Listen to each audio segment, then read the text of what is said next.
Hello people, let's prepare Goan style delicious chicken.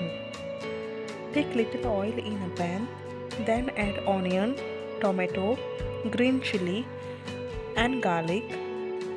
Saute it. Then add red chili powder, turmeric powder and taste maker. Then add chicken pieces, add little water and cook it for some time.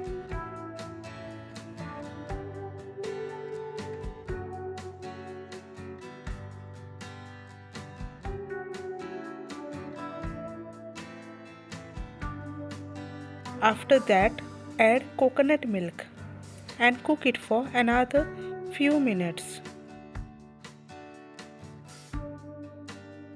And it's ready. Enjoy.